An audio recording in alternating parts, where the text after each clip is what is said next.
Halo semuanya, kita berjumpa lagi di channel Pasti Bisa.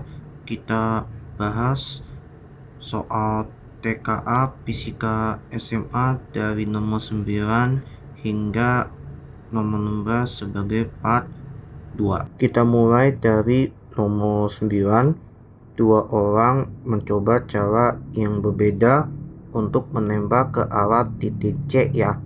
Orang pertama bola A ya, dan diletakkan di tepi mejanya di atas kan.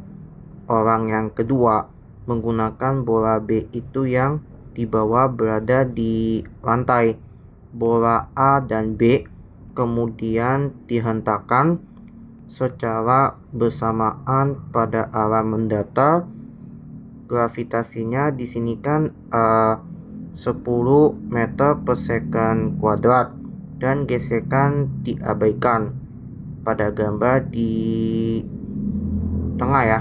Ternyata kedua bola sampai dan mengenai sasaran di titik C secara bersamaan dari bola A dan B. Apa saja kondisi awal menyebabkan hal? Pilih benar atau salah. Nah, langkah pertama yang kita cari itu adalah kita cari waktu ya. Kecepatan pertama sama dengan rumusnya X itu jarak ya, yang dari sini ke sini kan, dibagi sama waktu. Kecepatan pertama 30 sama dengan 12 ya per X.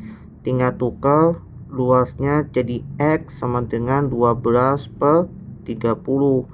12 itu dibagi 6, 2 per 5 kan si waktu ya. Ternyata yang ini T ya, berarti T waktunya. Waktunya ketemu 25 sekon. Habis itu langkah kedua kita mencari ketinggiannya, yaitu Y. Berarti rumus Y itu pakai rumus dari posisinya dari atas menembus ke arah jatuh ke bawah kan. Itu namanya disebutnya gerak jatuh bebas. Rumus ketinggian Y setengah GT kuadrat sama dengan setengah, kalau dikali 10 kan G nya, waktunya 2 per 5 itu kuadrat. 2 habis 10 kan 5, jadi 5 kalikan 4 per 25, coret habis bawah 5, jadi 4 per 5 0,8 meter. Jadi kalau bernilai 0,8 meter, berarti logikanya di atas tanah, berarti dia ke atasnya ya. Baik, massa bola A dan B itu apakah sama? Belum tentu, salah. Berikutnya langkah ketiga, kita mencari kecepatan dari bola B ya, yaitu VB ya kan. Yang tadi kan VA ya.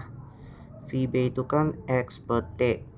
VB kan belum tahu, jaraknya 12, waktunya dapatkan 2 per 5 ya, sama dengan 12 dari 5 per 2, ini jadi 6, dapatnya 30 meter per sekon. Di sini 10 sekon, berarti pertanyaan salah. Kita lanjut nomor 10. Sebuah meja pembuat perkakas keramik dapat berputar secara mendatar terhadap dari titik tengah kan, dan berada di atas meja sebuah beban ya, seperti pada gambar di tengah. Meja berputar di sini kan kecepatan sudut omega 4 watt itu radian per sekon, koefisien itu mu s kan, itu nilainya 0,48, gravitasi G itu 10 meter per second kuadrat, dimana saja beban dapat diletakkan agar beban itu tidak terlempar. Kalau tidak terlempar meja, itu nyatakan gaya sentripetal kan Fs itu harus lebih kecil sama dari gaya gesek F kecil S. Statis ya. Jadi kita mulai gaya sentripetal itu massa kali percepatan sentripetal lebih kecil sama gaya gesek itu mu S ya dikali gaya normal. Gaya normal kan cara cepatnya adalah sama aja dari berat beban yang dihasilkan oleh total gaya sumbu Y itu vertikal. Jadi massa kali gravitasi. Jadi massa kali AS itu rumusnya omega kuadrat kalikan L ya lebih kecil sama mu S kan. Gaya normal itu kan rumusnya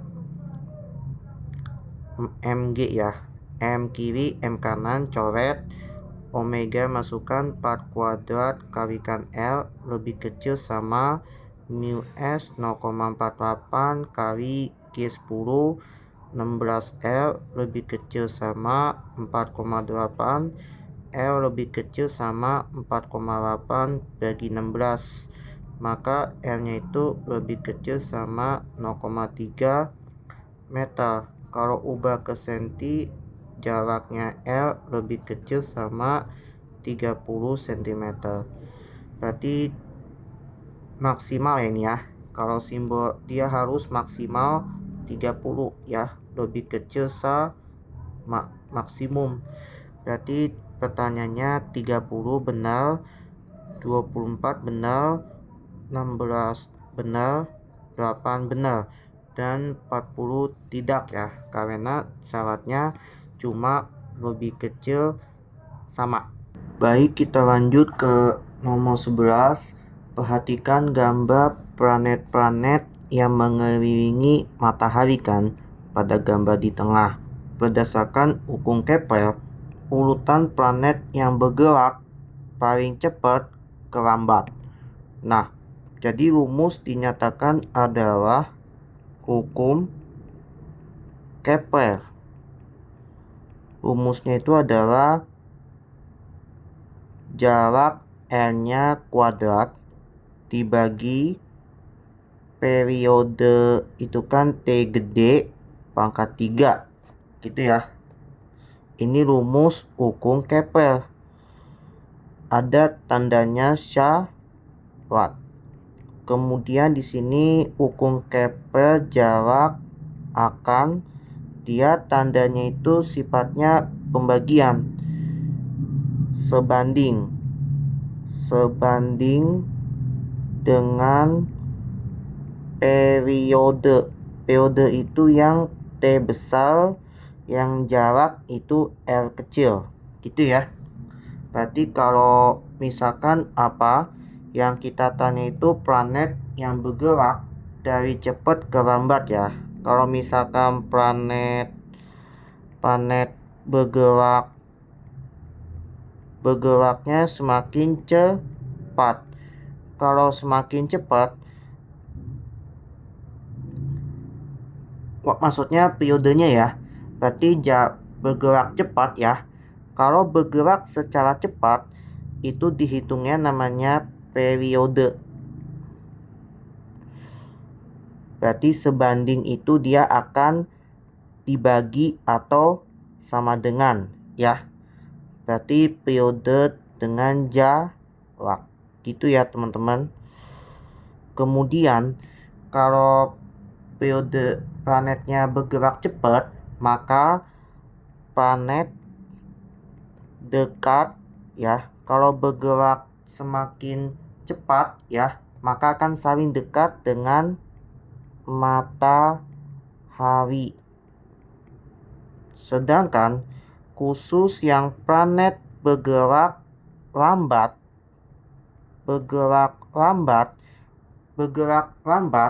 itu waktunya itu semakin panjang. Jadi planet akan jauh ya, waktunya semakin panjang. Planetnya akan jauh dengan matahari.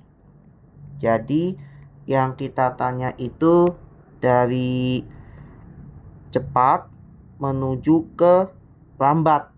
Kalau dari cepat ini tentunya apa? Dari cepat itu planetnya yang dekat sama matahari, itu dari bumi ya. Dari bumi itu kan jaraknya paling dekat dan bergerak dengan cepat. Bergerak dengan cepat ini setara dengan menghitung waktu. Jadi setelah bumi itu menuju ke Mars, setelah itu Jupiter, setelah itu Saturnus. Ini harus berurutan ya. Setelah itu Uranus, dan terakhir Neptunus. Jadi jawaban yang tepat adalah dari E itu adalah bumi. Kalau D nggak ada, langsung D itu posisi Jupiter. Kalau di C itu yang ada cincin itu Saturnus. Kalau yang terdingin itu Uranus, itu titik A. Sedangkan Neptunus itu yang terjauh itu titik B. Jadi jawaban yang tepat adalah dari E dulu ke D, habis itu ke C. Berarti ini ya. Oleh karena itu jawabannya adalah yang D. Baik, kita lanjut ke nomor 12. Dua buah kapal layar A dan B mempunyai layar sama besar akan mengadakan lomba. Massa kapal A sama dengan M dan massa kapal B sama dengan 2M. Sedangkan gaya gesek abaikan. Berarti kalau artinya diabaikan, anggap tidak ada. Jarak ditempuh sebesar S dan lintasan garis lurus pada saat mulai dan sampai selesai. Kedua kapal layar memperoleh gaya angin sebesar F. Jika energi kinetik kapal A dan B berturut-turut EKA dan EKB, maka pertanyaan yang benar. Nah, berarti rumusnya usaha sama dengan gaya dikali lintasan jarak. Atau rumus yang lain dari usaha akan berhubungan dengan perubahan energi kinetik. Sama dengan perubahan itu dari akhir dulu, EK yang di B.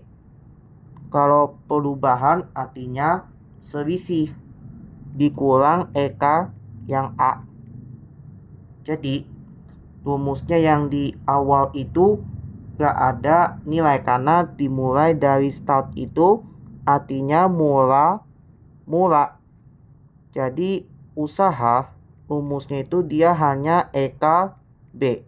Kalau di sini dari start berhubungan energi kinetik A ini sebagai mula ya. Maka nilainya 0. Jadi EK yang di A itu jadi 0 ya. Ini gak usah ditulis lagi. Jadi EK yang di B itu rumusnya adalah setengah massa dikali kecepatan kuadrat sama dengan setengah, tinggal kita kali massa itu kan di B ya, katakanlah kecepatan anggap sama ya, berarti 2M ya, massa B dikali V kuadrat, berarti 2 tengah sama yang bawah coret, sisanya adalah MV kuadrat. Itu usaha ya. Jadi langsung kita masukkan aja. Berarti perbandingannya, berarti F kali lintasan sama dengan massa dikali V kuadrat gitu. Jadi F kali S itu anggaplah usaha itu ya energi kinetik yang awal, sama dengan yang V itu dapatkan energi kinetik yang di B. Itu sama ya. Oleh karena itu jawabannya adalah yang A. Baik, kita lanjut ke nomor 13. Dua buah benda pada gambar di bawah. Massa itu kan akan bergerak ya. Bermassa itu akan sama ya. Jadi massa yang di kiri itu yang pertama sama itu kan sama dengan massa yang kedua, akan menjadi M kecil only. Pada satu yang garis lurus ya kan, akan saling mendekati. Mendekati itu kan dia tarik menarik ya. Jika P1 yang ada aksen itu setelah tumbukan dari kecepatan pertama ke kiri dengan laju 13 meter per sekon, maka besar perbandingan kecepatan kedua sebelum dan sesudah tumbukan berapa. Nah, langkah pertama kan dia tumbukan renting sempurna ya. Di sini dia renting sempurna. Jadi rumusnya M1 V1 tambah M2 V2 sama dengan M1 V1 kuadrat plus M2 V2 kuadrat gitu ya. Itu dinyatakan adalah rumus tumbukan renting sempurna ya. Ini rumusnya ini yang sempurna ya. Karena kecepatan setelah tumbukan itu ada 1, 2 ya. Jadi M1 sama M2 anggap M V1 tambah M V2 sama dengan M P1 aksen ditambah M V2 aksen. Jadi M sama M sama ini langsung cancel, cancel, cancel, cancel. Maka P1 tambah P2 sama dengan P1 aksen tambah V2 aksen. V1 itu bernilai 8. Kan ke kanan berarti dia plus. Kalau ke arah ke kiri kecepatan kedua bernilai min. Jadi V2-nya min 10 sama dengan V1 aksen berarti dia tumbukannya ke arah kiri. Kalau ke arah kiri setelah tumbukan itu juga negatif. Jadi min 13 ditambah V2 aksen. Jadi 8 dikurang 10 kan berarti min 2. Min 13 kan di luas kanan. Pindahin positif 13 sama dengan V2 aksen. Jadi min 2 plus 13 jadi 11 V2 aksen. V2 aksennya ketemu kan. Yang setelah tumbukan itu nilainya berarti 19 gitu ya. Berarti perbandingannya yang ditanyakan. Berarti yang ditanya adalah perbandingan. Jadi rumusnya kan V2 ya kan. Perbandingan itu V2 banding yang sebelum itu kan cuma V2 only. Yang sesudah pakai tanda aksen yaitu V2 aksen sama dengan V2 asli itu yang nilainya kan 10 ya. Banding V2 aksen berarti nilainya 11. Gitu caranya ya. Berarti restitusinya itu kan 1 ya. karena di ranting sempurna dengan nilai E-nya itu adalah 1. 1 itu adalah koefisien restitusi. Gitu ya caranya ya. Berarti restitusi itu nilainya 1. Berarti kita coba aja koefisien restitusi. Rumusnya adalah berarti min buka kurung di pembilang, yaitu kan V2 aksen dikurang P1 aksen tutup kurung. Tinggal kita bagi V1 V2 kurang V1 gitu ya, sama dengan di luar ini kan bertanda min. Berarti yang sebenarnya di kiri itu kan V1 sama V2 nya ya, V1 V2 gitu ya. Berarti min buka kurung, caranya gini ya, restitusikan 1 ya, karena sempurna, langsung sama dengan berarti min buka kurung P1 aksen diketahui min 13 karena ke kiri, dikurang V2 aksen. Pakai cara lain ini,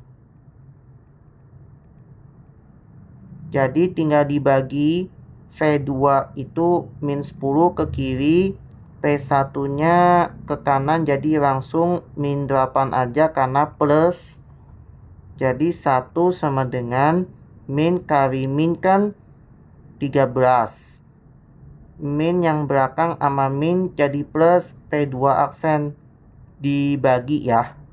Min 10 dikurang 8 ya, jadi min 18. Langsung kita pakai restitusi ya. Rumus koefisien dari restitusi seperti ini ya. Jadi garis silang nih tengah ke kanan bawah, jadi min 18 sama dengan 13 ditambah V2 aksen gitu. Jadi min 18, 13 nya kan di kanan kan positif, pindahin ke kiri jadi min 13 sama dengan V2 aksen. Min 18 dikurang 13 jadi min 31 sama dengan V2 aksen. Gitu caranya ya.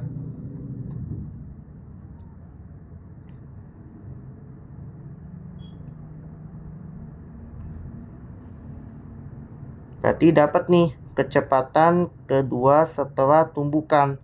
Langsung kita masuk perbandingan V2 banding V2 aksen.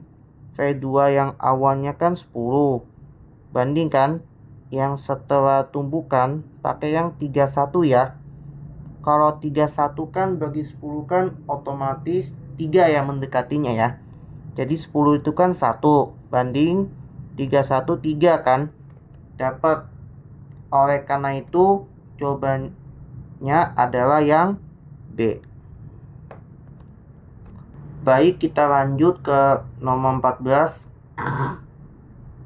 Data pada tabel merupakan hasil percobaan terkait dengan elastisitas benda. Dalam percobaan digunakan bahan ban dalam sepeda motor. Gravitasinya itu umum 10 meter per second kuadrat. Jadi tabel di atas yang ditanya konstanta elastisitas itu berapa nilainya. Yang pertama, rumusnya kan namanya berhubungan dengan gaya, sama dengan nilainya konstanta elastisitas ya kak ya. Tinggal kita kali delta X. Ini rumus namanya gaya pegas ya. Ini berhubungan dengan rumus gaya pegas. Untuk yang K itu namanya konstanta pegas, atau bisa juga mengalami elastisitas. satuannya Newton per meter. Kalau delta X di sini merupakan besaran pertambahan panjang. Langsung nomor 1 kerjakan dulu. Berarti massa beban rumusnya adalah yang pertama ya, massa pertama kali G. Massa pertama 0,2 kali 10 sama dengan 2 Newton. Untuk yang ditanyakan konstanta elastis ya. Berarti rumusnya pakai yang K sama dengan gaya dibagi delta X karena pindah luas, sama dengan F-nya kan 2 Newton. Dibagi ya. Yang pertama 5 cm, yang ini kan ubah ke meter dulu. Jadi 0,05 meter. Jadi bawahnya 0,05 meter. Hasilnya menjadi 40 Newton per meter. Kemudian cara yang kedua, nomor 2 ya. Gaya supaya cocokkan dari 1 hingga 5. F2 M2 kali G. M2 itu 0,4 dikali 10 sama dengan 4 Newton. K-nya itu adalah yang pertama, ini kan F2 dibagi delta X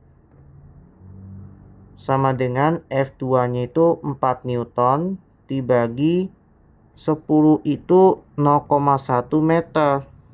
0,1 meter jadi hasilnya 40 Newton per meter. Kalau 0,6 kan 6. 6 bagi 0,15 jadi 6 bagi 40 ya. Berarti untuk 8 bagi 0,2 itu 40. Kalau 10 bagi 0,25 40. Berarti dapat nih. Oleh karena itu jawabannya adalah yang E. Baik, kita lanjut ke nomor 15. Sebuah pipa U diisi minyak dan air dalam keadaan stabil. Ini gambar seperti ini kan tabung U ya. Massa jenis air 1000 kg per meter kubik dan massa jenis minyak 800 kg per meter kubik. Maka perbedaan ketinggian delta H yang saya minta.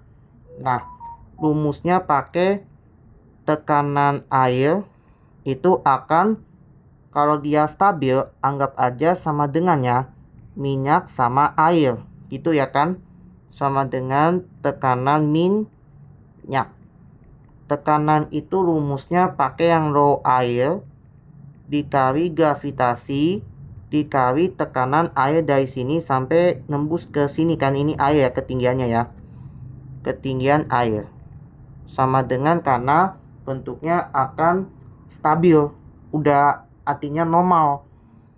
Kalau tekanan minyak, tekanan itu pakai massa jenis minyak dikali gravitasi kali khusus ketinggian dari sini ke sini, ketinggiannya minyak. Jadi G sama G kiri kanan kan sama, langsung cancel. Tekan massa jenisnya air itu masukin 1000 dikali ketinggian air gak tahu berapa. Makanya pertama langkah ini kita cari massa jenis minyak 800 dikali ketinggian minyak itu dari sini ke sini itu ketahuinya 10. Berarti nolnya 12 coret kan kiri kanan. Sisanya nolnya 1 sama 1 coret. Mending kita pakai cara cepat. Jadi ketinggian air sama dengan 8 meter. Dapat ya? Dari sini ke sini dapatnya 8 meter. Terakhir, langkah kedua, yang ditanya perbedaan itu delta H. Dari sini ke sini kan, ketinggian air rumusnya dari ketinggian yang paling besar, yaitu ketinggian minyak, dikurang sama ketinggian dari sini ke sini, ketinggian air, karena perbedaan itu ya selisih. Jadi delta H adalah minyak 10 dikurangin yang air 8, dapatnya 2 meter. Oleh karena itu jawabannya adalah yang E. Baik, kita lanjut ke nomor 16. Sebuah ayunan bandu sederhana mempunyai panjang tali, kan dia akan diikat kan dengan atapnya yang di ujung atas. L-nya itu kan 40 meter kan, 40 cm kan, berarti dia miringnya ya. Dengan bebannya itu masanya kan dari tengah menuju ke bawah itu W. W itu rumusnya adalah massa kali G, sama dengan masanya kan 400 gram itu harus ke kilo, 0,4 kilogram. 0,4 gravitasinya itu 10, hasilnya 4 Newton. Jadi yang ditanya apa? Gaya pemulih dari bandul. Beban disimpangkan sejauh dari berat ke arah ke kiri ini kan, Y-nya kan simpangan. Ini menghitung simpangan kan, menghitung getaran istilahnya. Dari ke sini ke arah ke sini, ini namanya simpangan ya. Gunanya apa? Untuk mencari simpangan kayak bayunan andul. Kayak bandul istilahnya ya begini ya. Itu untuk menghitung nilai Y ini adalah sebagai simpangan. Simpangan itu dari titik tengah menuju ke titik ujung. Dia menembus ayunan. Dan besar percepatan gravitasi itu pasti 10. Yang ditanya gaya pemulih F-nya berapa. Jadi rumusnya adalah berarti F-nya kan gaya, sama dengan pakai rumusnya massa dikali gravitasi ya. Tinggal kita kali, berarti dia simpangannya kan ke posisi di bawah. Berarti tetanya di dekat dengan tembok kan. Berarti arahnya jauh ke arah horizontal ini. Yaitu kalau jauh pakai sin theta, sama dengan rumus ayunan bandul kan selalu F sama dengan mg sin theta. Ini rumusnya ya. Ini yang selalu digunakan. Karena apa? Rumus ini menunjukkan sebagai ayunan bandul sederhana ya. Kayak istilah itu namanya gerak harmonik. Oleh karena itu, jadi M kali G ya kan. Kalau sini itu kan jauh, berarti sudutnya kan tembok. Berarti ke arah bawah kan lantai, berarti depan Y-nya kan. Dibagi demi ya sin, berarti miringnya yang kayak bentuknya kayak dari kiri atas ke kanan bawah, yaitu L. Sama dengan masanya itu 0,4 harus diubah ke kilo, dikalikan 10, dikalikan nilai Y kan 2 cm, ubah ke meter dulu, 0,02 meter. Jadi 0,02 dibagi L-nya itu kan 40 cm ke meter, 0,4 meter. Jadi 0,4 yang atas, yang di bawah 0,4 bisa cancel nih. Jadi sisanya 10 kali 0,02 akan menjadi 0,2 ya. 0,2 Newton. Oleh karena itu jawabannya adalah yang A. Itu saja ya pembahasan soal TKA Fisika dari nomor 9 hingga nomor 16 di part 2. Kurang lebih mohon maaf. Sekian, terima kasih. Selamat menonton.